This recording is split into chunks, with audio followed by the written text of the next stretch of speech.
दिव्यांगजन सशक्तिकरण विभाग, सामाजिक न्याय एवं अधिकारिता मंत्रालय, भारत सरकार द्वारा दिव्यांगजनों को सशक्त, समर्थ और सक्षम बनाने हेतु विभिन्न योजनाओं का निर्माण किया गया है, जिनके द्वारा व्यापक स्तर पर दिव्यांगजनों को लाभ पहुंच रहा है। जानकारी के अभाव में कोई भी दिव्यांगजन इन योजनाओं के लाभ से वंचित न रहे, इसलिए 91.2 NIVH हलोदून दिव्यांगजनों को समर्पित एकमात्र कम्युनिटी रेडियो स्टेशन लेकर आया है कार्यक्रमों की खास श्रृंखला सक्षम दिव्यांग सशक्त भारत की पहचान। कार्यक्रमों की इस श्रृंखला में आप जानेंगे दिव्यांगजन सशक्तिकरण विभाग, सामाजिक न्याय एवं अधिकारिता मंत्रालय, भारत सरकार द्वारा निर्मित विभिन्न योजनाओं के बारे में। इस कार्यक्रम श्रृंखला में आज आप जानेंगे एक्सेसिबल इंडिया कैंपेन के बारे में। 91.2 NIVH हलोदून सुनने वाले मेरे सभी श्रोताओं को चेतना का प्यार भरा नमस्कार। दोस्तों, कितने सपने, कितनी ही आशाएं सिर्फ इसलिए धूमिल हो जाती हैं क्योंकि मन में आशंकाएं बहुत हैं अपनी दिव्यांगता से जुड़ी रुकावटों को लेकर। समाधान होते हुए भी उनकी सही जानकारी के अभाव में हमारे बहुत से दिव्यांग साथी अपने सपनों की डोर को खींचे रहते हैं। आप सुन रहे हैं खास कार्यक्रम श्रृंखला सक्षम दिव्यांग सशक्त भारत की पहचान। इसका एक बहुत ही खास एपिसोड जिसमें हम आपसे साझा करेंगे जानकारी एक्सेसिबल इंडिया कैंपेन योजना के बारे में, और इन सभी जानकारियों को बल प्रदान करने हमसे जुड़ेंगे इस योजना पे ग्राउंड लेवल पर काम कर रहे अधिकारीगण।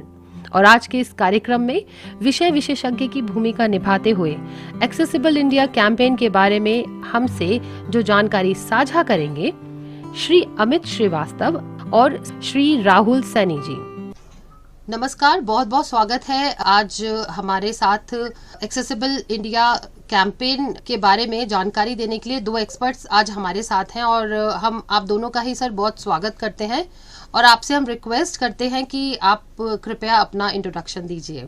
नमस्कार चेतना जी, मेरा नाम अमित श्रीवास्तव है। मैं अवर सचिव हूँ department of empowerment of persons with disabilities में। नमस्कार मैम, मेरा नाम राहुल सैनी है। मैं दिव्यांगजन सशक्तिकरण विभाग के AIC एंड सिमटा सेक्शन में सहायक अनुभाग अधिकारी पद पर कार्यरत हूँ। अमित सर, हम आपसे जानना चाहेंगे कि एक्सेसिबल इंडिया कैंपेन है क्या और इसकी आवश्यकता क्यों पड़ी? जी बिल्कुल चेतना जी, इससे पहले कि मैं आपको एक्सेसिबल इंडिया कैंपेन के बारे में बताऊं, मैं चाहूंगा कि थोड़ा सा इसके पीछे के लॉजिक को हम समझते हैं।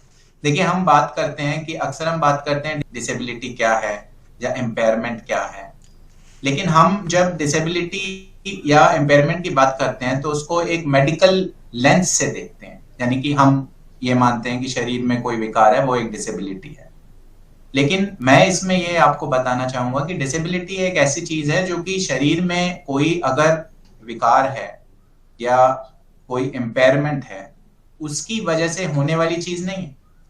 जब कोई इम्पेयरमेंट होता है और समाज में फेस करने वाले जो बैरियर्स होते हैं, जो हमारे सोसाइटी में, हमारे इकोसिस्टम में या हमारे काम करने की जगहों में या मॉल में या बसों में जो बैरियर्स होते हैं, जब वो किसी व्यक्ति के एम्पायरमेंट के साथ क्लब होते हैं तो वो एक डिसेबिलिटी बन जाती है। तो हमारा ध्येय ये होना चाहिए कि हम डिसेबिलिटी को दूर ना करें, हम बैरियर को दूर करें। क्योंकि यदि आप बैरियर को दूर करते हैं, जो कि सामाजिक एक कॉन्सेप्ट है, एक सोशल कॉन्सेप्ट है, तो डिसेबिलिटी अपने आप ही दूर हो जाती है। तो AIC यानी कि एक्सेसिबल इंडिया कैंपेन उन बैरियर्स को दूर करने की ही एक भारत सरकार की कोशिश है, जिसके तहत हम मोटे तौर पे 3 कंपोनेंट पे ध्यान देते हैं। पहली चीज तो ये कि जो बिल्डिंग्स हैं, चाहे वो सरकार द्वारा बनाई गई बिल्डिंग हो, सरकार यानी कि भारत सरकार या फिर राज्य सरकारें, या फिर वो कोई प्राइवेट बिल्डिंग हो, उसमें एक्सेसिबिलिटी के ऑप्शन होना ताकि दिव्यांगजन भी उस बिल्डिंग का, प्राइवेट या पब्लिक बिल्डिंग का उपयोग कर सकें। दूसरा जो ट्रांसपोर्ट है, जैसे कि बसेस हो गई, ट्रेन्स हो गए या प्लेन्स हो गए, उसमें या उससे संबंधित चीजों में एक्सेसिबिलिटी के ऑप्शन होना। और तीसरा जो इसमें हमारे पास जो कंपोनेंट है एक्सेसिबल इंडिया कैंपेन का, वो है डिजिटल। डिजिटल का मतलब जैसे इंटरनेट, वेबसाइट, एप्लीकेशंस। यदि आप देखते हैं कि आजकल बहुत सारी चीजें, यानी कि बैंक के ऑपरेशंस भी आप इंटरनेट से कर सकते हैं, या सोशल मीडिया में कनेक्टिविटी चाहिए तो उसके लिए एप्लीकेशंस हैं। कोई और आपको किसी मंत्रालय के बारे में या किसी और सरकारी संस्था के बारे में यदि जानकारी चाहिए तो उनके वेबसाइट पे आप जा सकते हैं। लेकिन सब तो नहीं जा सकते यदि वो एक्सेसिबल नहीं है तो, क्योंकि कुछ चले जाएंगे, लेकिन जो हमारे पर्सन्स विद डिसेबिलिटीज हैं वो नहीं जा पाएंगे। तो ताकि वो भी उन चीजों को एक्सेस कर सकें, तो ये हमारा तीसरा ऑप्शन है जो कि आईसीटी की बात करता है, यानी इंफॉर्मेशन एंड कम्युनिकेशन टेक्नोलॉजी। तो सर ये स्कीम है क्या, इसको थोड़ा सा बताएंगे?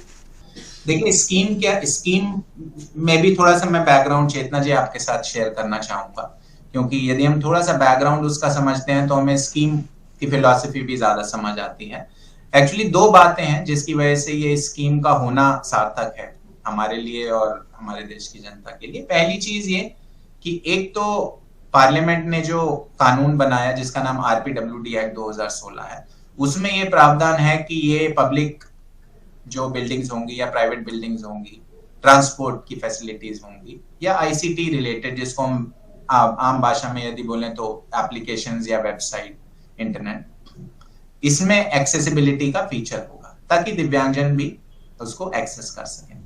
दूसरी चीज ये है कि United nation convention for rights of persons with disability, जिसे यूएनसीआरपीडी भी बोलते हैं, इंडिया यानी हमारे देश भारत ने उससे संबंधित दस्तावेज पे साइन भी करे हुए हैं। तो हमारी भी एक उस तरह से अंतरराष्ट्रीय स्तर पे भी ये जिम्मेवारी है कि उस कन्वेंशन में जो गोल सेट करे गए हैं उन गोल्स को हम अचीव करें, पूरा करें। तो वो यूएनसीआरपीडी के गोल, काफी सारे गोल हैं, उसमें से एक गोल एक्सेसिबिलिटी का है। इसी प्रकार से जो एक्ट है इसमें भी जो कुछ प्रोविजन है उसमें से काफी प्रोविजन एक्सेसिबिलिटी से है। तो ये दोनों जब कंबाइन हो गई तो ये सरकार के लिए जरूरी हो गया कि हम इसको पूरा करें, इस जिम्मेदारी को पूरा करें, इस जिम्मेदारी को पूरा करें और एक्सेसिबिलिटी को अचीव करें इन 3 बिंदुओं पर। तो उसके लिए स्कीम चलाया गया। तो ये स्कीम बेसिकली यही था कि शुरुआत में हैंड होल्डिंग करना, जैसे केंद्र सरकार की जो बिल्डिंग्स हैं उसमें केंद्र सरकार की जो मंत्रालय हैं संबंधित, उन तक हमें पहुंचना, उनको बताना, उनके साथ शेयर करना जानकारी, और साथ साथ राज्य सरकारों को भी ये ऑप्शन देना कि वो खुद चाहें तो खुद करें, यदि हमसे अगर वो कोई किसी तरह की सहायता चाहते हैं जिसमें कि आर्थिक सहायता भी सम्मिलित थी तो वो हमसे ले सकते हैं। तो इसीलिए मतलब एआईसी जो हमारा कैंपेन था, इसमें जो मेजर कंपोनेंट ये था कि हम क्योंकि ये 5 साल में एक्ट के हिसाब से हमें 5 साल में इसको अचीव भी करना था एक्सेसिबिलिटी को, और क्योंकि भारत विविधताओं का देश है और विविधता हर तरह से है, ना केवल मतलब लोगों में, भाषाओं में, बल्कि जो रिसोर्सेज हैं उसमें भी डाइवर्सिटी है। तो इसी वजह से जो है हमें ये लगा कि हर स्टेट एक स्पीड से शायद एक्सेसिबिलिटी अचीव करने में उसको परेशानी हो सकती है। तो हमने ग्रांटीनेट का भी प्रावधान रखा जो कि हमने राज्य सरकारों को दी भी, ताकि वो अपनी बिल्डिंग्स को, अपने ट्रांसपोर्ट को और आईसीटी रिलेटेड जो फैसिलिटीज हैं उसको एक्सेसिबल बना सकें, और एक्ट के प्रावधान और यूएनसीआरपीडी के तहत जो हमारी जिम्मेवारियां हैं वो सब हम मिलके पूरा कर सकें। जी सर, जब हम बिल्डिंग्स की बात कर रहे हैं कि हमें बिल्डिंग्स को एक्सेसिबल बनाना है, तो हम इसमें क्या सभी तरह के बिल्डिंग्स की बात करेंगे? देखिए, हम बाहर जाते हैं, मॉल्स होते हैं, स्कूल्स हैं, पार्क हैं, तो किस तरह की बिल्डिंग्स की हम यहाँ बात कर रहे हैं? सोसाइटीज हैं, प्राइवेट सोसाइटीज हैं, तो हम इस बारे में आप क्या कहेंगे सर? इसमें देखिए ऐसा है कि ये हमारे साथी इसमें थोड़ा इनपुट देंगे, बताइए। इस बारे में ये कहना चाहूंगा कि हमने इस कैंपेन के अंदर पब्लिक बिल्डिंग्स को कंसिडर किया है।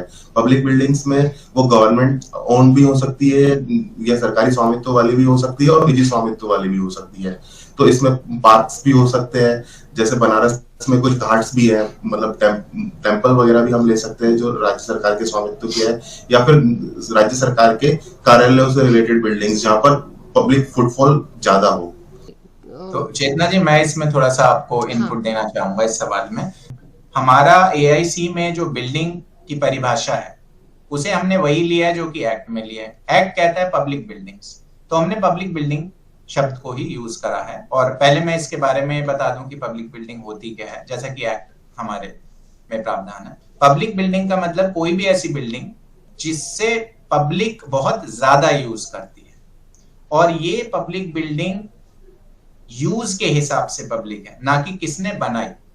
कहने का मतलब ये है कि ये पब्लिक बिल्डिंग हो सकता है किसी सरकारी संस्था ने बनाई हो, यानी कि केंद्र सरकार ने, राज्य सरकार ने, या हो सकता है ये किसी प्राइवेट ऑर्गेनाइजेशन ने बनाया हो। लेकिन यदि इसका यूज, इसका इस्तेमाल आम जनता द्वारा करा जा रहा है तो ये पब्लिक बिल्डिंग बनाई जाएगी।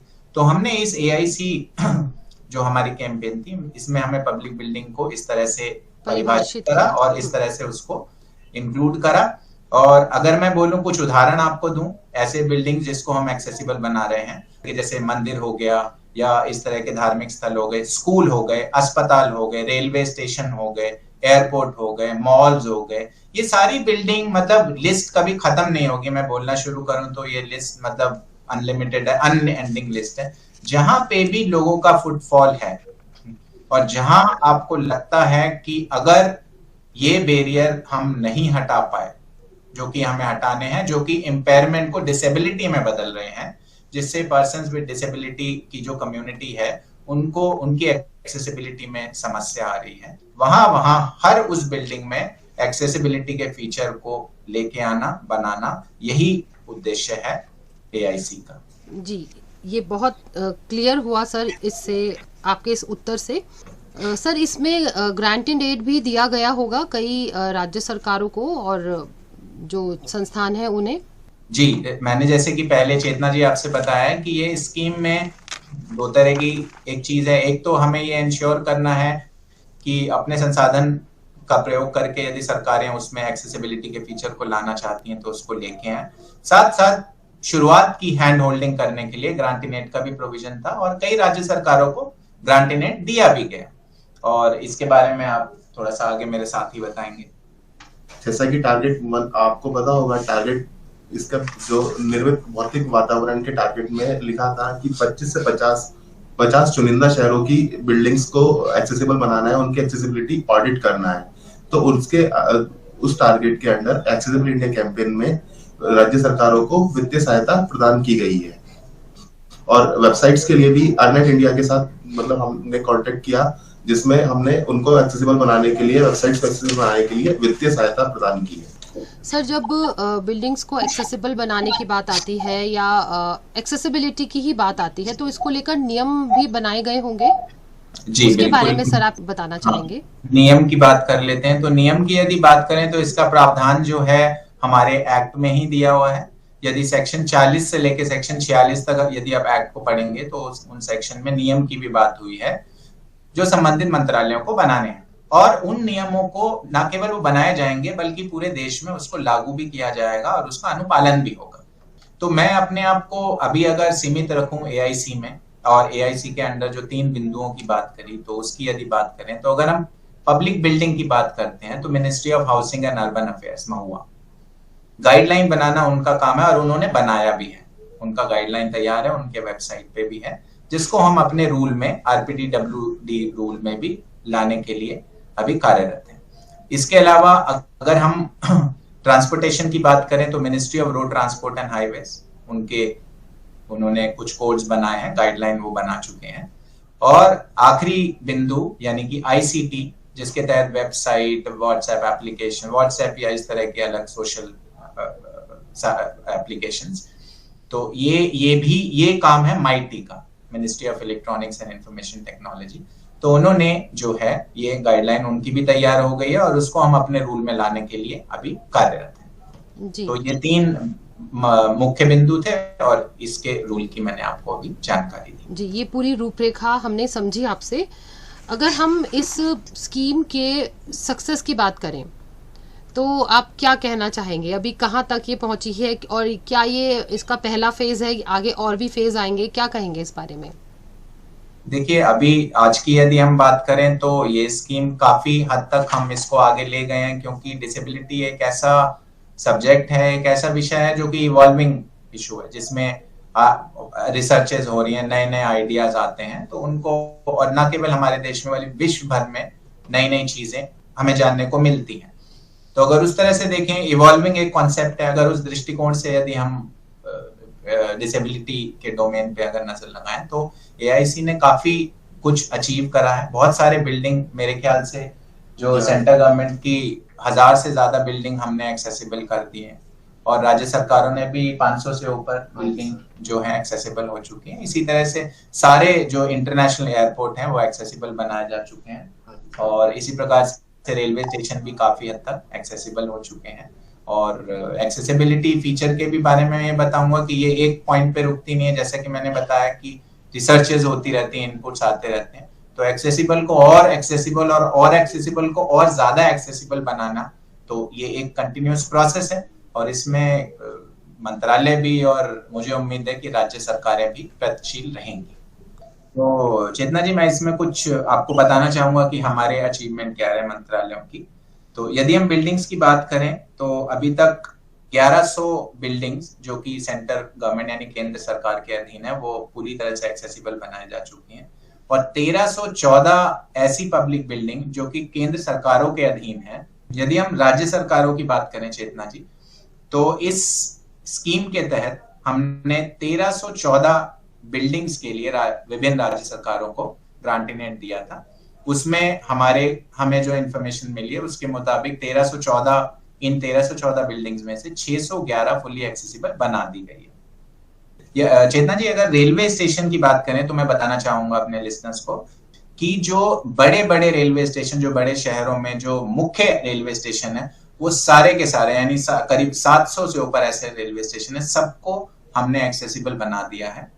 और एक्सेसिबल बनाने के साथ साथ वहां पे मे आई हेल्प यू बूथ भी लगाए गए हैं, ताकि यदि किसी को PWD हमारे बंधु को यदि कोई सूचना चाहिए या किसी प्रकार की असिस्टेंस चाहिए तो ये बूथ और उस तरह के कर्मचारी भी वहां पे मौजूद है।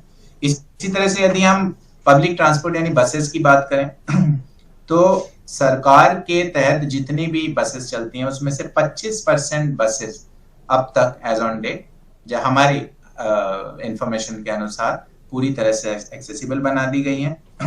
इसी तरह से यदि हम स्कूल की बात करें तो जो हमें इंफॉर्मेशन मिली मिनिस्ट्री ऑफ एजुकेशन की तरफ से, तो 70% जितने भी स्कूल हैं, सरकारी स्कूल इस देश के, वो पूरी तरह से एक्सेसिबल बना दिए गए हैं। और इसके साथ ICT की बात करना भी लाजमी है क्योंकि वो हमारा तीसरा मुख्य बिंदु है।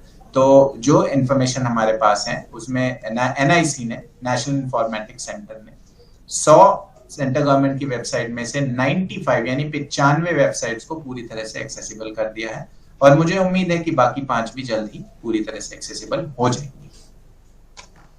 और यदि मैं बात बताऊं, इसके साथ मैं ये भी आपको बताना चाहूंगा चेतना जी कि इसके साथ साथ हम लगातार राज्य सरकारों के साथ और केंद्र सरकार की जो और मिनिस्ट्रीज हैं उनके साथ टच में रहते हैं, ताकि एक्सेसिबल इंडिया कैंपेन के तहत जो हमारे ऑब्जेक्टिव हैं, जो उद्देश्य हैं, उन्हें हम जल्दी से जल्दी अचीव कर सकें।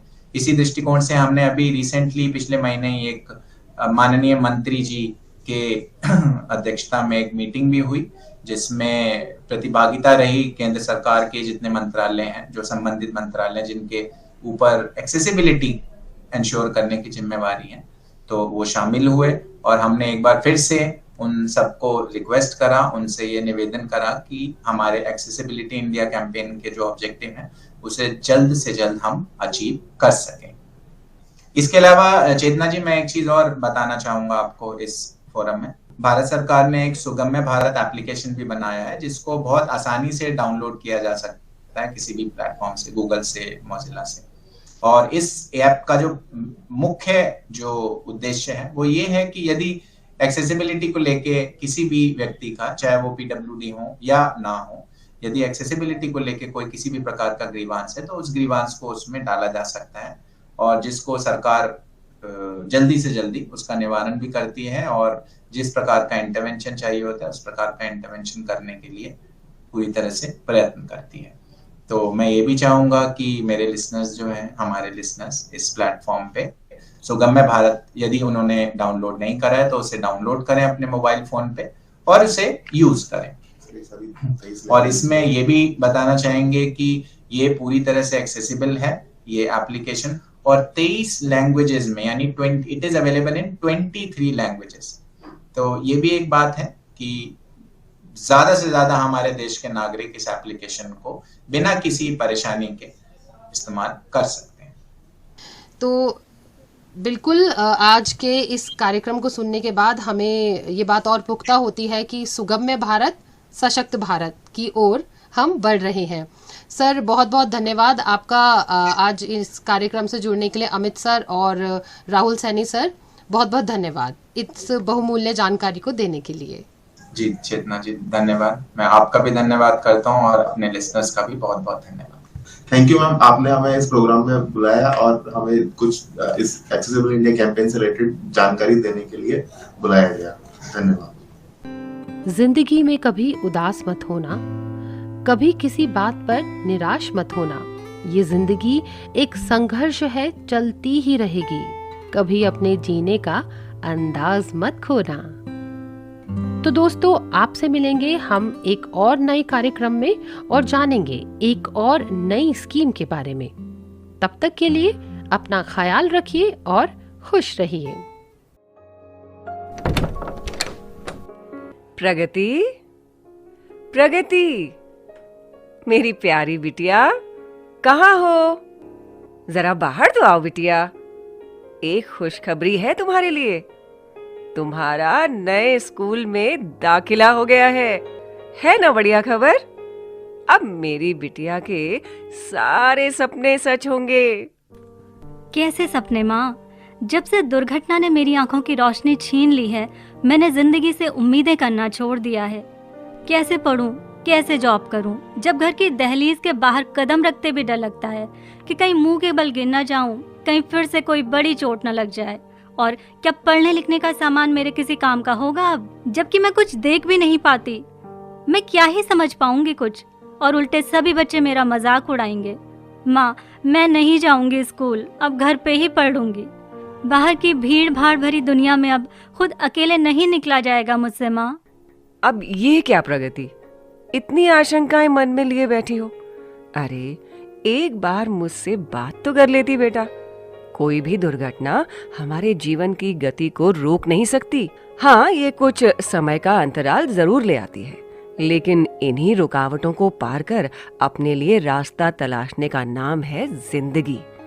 तुम पढ़ोगी भी और स्कूल जाकर ही पढ़ोगी। और रही बात कि तुम्हें घर से बाहर अकेले सफर करने में डर लगता है, गिरने का डर, चलने का डर, तो तुम्हें बता दूं कि दिव्यांग जनों के लिए बिल्डिंग, ट्रांसपोर्ट, शिक्षा, इंफॉर्मेशन और टेक्नोलॉजी तक को एक्सेसिबल यानी कि सुगम्य बनाया जा रहा है। तुम जिस स्कूल में अब जाने वाली हो वो भी एक्सेसिबल है, यानी दृष्टि दिव्यांग जनों, व्हीलचेयर यूजर विद्यार्थी भी आसानी से बिना परेशानी के आवाजाही कर सकते हैं। और पढ़ाई करने के सामान भी दृष्टि दिव्यांग जनों व अन्य दिव्यांगताओं को ध्यान में रखकर सुगम्य बनाए गए हैं। तो अब बताओ, अब भी सपने देखने से, बाहर की दुनिया में निकलने से डर लग रहा है? माँ, मैं बता नहीं सकती कि कितना हल्का महसूस कर रही हूँ ये सब सुनकर। मानो उड़ने को एक नया आकाश मिल गया हो। माँ, मैं अब जरूर स्कूल जाऊंगी और आपकी प्रगति को अब प्रगति करने से कोई नहीं रोक सकता।